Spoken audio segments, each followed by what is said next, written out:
यानंतरची बातमी अकोल्यातून आहे। अकोला जिल्ह्यातील म्हैसांग माजलपूर गावच्या वेशीवरच्या शेतकऱ्यांच्या नशिबी अक्षरशः मरणी यातना आहेत।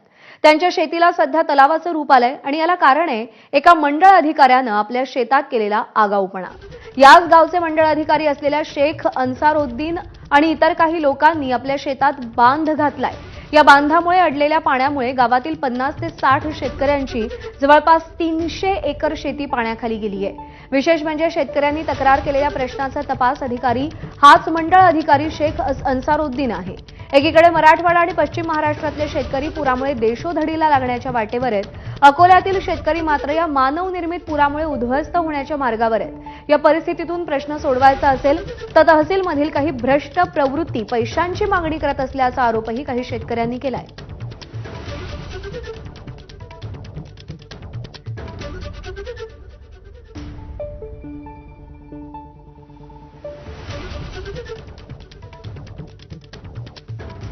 या शेतकऱ्यांची समस्या नेमकं काय आहे आणि त्यांची काय मागणी आपल्यासोबत शेतकरी काका काय नेमकं प्रकार काय हा? पाणीच पाणी सर, मे महिन्यापासून पाणीच पाणी सर। वावरात दोन्ही पिकं गेली, समजा रब्बी गेली हे खरीपही गेलं, कोणी दोन्ही पिकं नाही सर। प्रॉब्लेम काय हा? पाणी हे नांगा सर खदल्याच्यानं सर पाणी भर टाकल्यानं सगळं पाणीच पाणी थांबलं। 50 वर्षाची पाणी नव्हतं या रोडवर, पोळला रस्ता होता बिलकुल, पाणी पाटान जात सगळं। तुमचं काय काय पेरत होते दरवर्षी, आता या काय परिस्थिती आहे वावराची? आम्ही दरवर्षी सोयाबीन, तूर किंवा कपाशी पेरत होतो, पण गेल्या 1-2 वर्षात यांनी कसं केलं, एक वर्षी यांनी टाकली लहान माची टाकली, ठीक आहे, तिथं पाणी अडलं, पाणी इकडून निघून जायचं, नंतर त्यांनी टाकली पाणी इकडून निघून जायचं। आता अन्सार साहेबापासून इतकं पूर्ण असं झालं की पूर्ण एलशेल भिंतच तयार झाली, चीनची महाभिंत।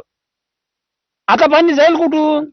नैसर्गिक पाण्याने इथं जे समजा पाट आहेत, जुने पाटबंधारे जे म्हणतो आपण, जमीनची पाणी निघून जाण्याच्या नदीच्या मार्गानं, नाल्याच्या मार्गानं ते अडवले। पूर्ण शेत आता तुम्हाला दिसूनच राहिलं सगळं पाण्याखाली, याने माती टाकल्यामुळे सर्व ओळलं। परिस्थिती आमचं म्हणणं एवढंच आहे साहेब की आम्हाला शिवजाण मोकळा करून द्यावा, हा रस्ता मोकळा करून द्यावा, हे पाणी काढून द्यावं, आमचं एवढंच म्हणणं आहे। पाणी आम्हाला हे लय त्रास होतो या पाण्याचा, याच्यात काहीच येत नाही, त्यासाठी आम्हाला शिवजाण मोकळा करून द्या आणि पाणी जिकून जाते तिकून जाऊ द्या। प्रत्येक वर्षी हे पाण्याचं नुकसान म्हणजे शेतीचं नुकसान होणार असलं तर हे प्रश्नच नाही पडत की शेती पेरायची की नाही पेरायची।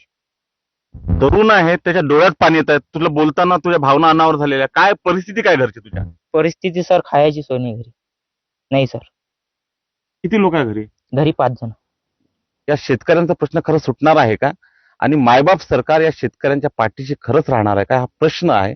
अर्थ हाक जी आहे ती शेतकरी व्यक्त करतायत। अपेक्षा आहे सरकारकडे की हा प्रश्न जो आहे, हा जर प्रश्न सुटला तर किमान रब्बी तरी त्यांच्या हाती लागेल, नाही तर सर्वस्व त्यांचं स्वाहा झालेलं आहे, सर्व स्वप्न करपलेले आहे।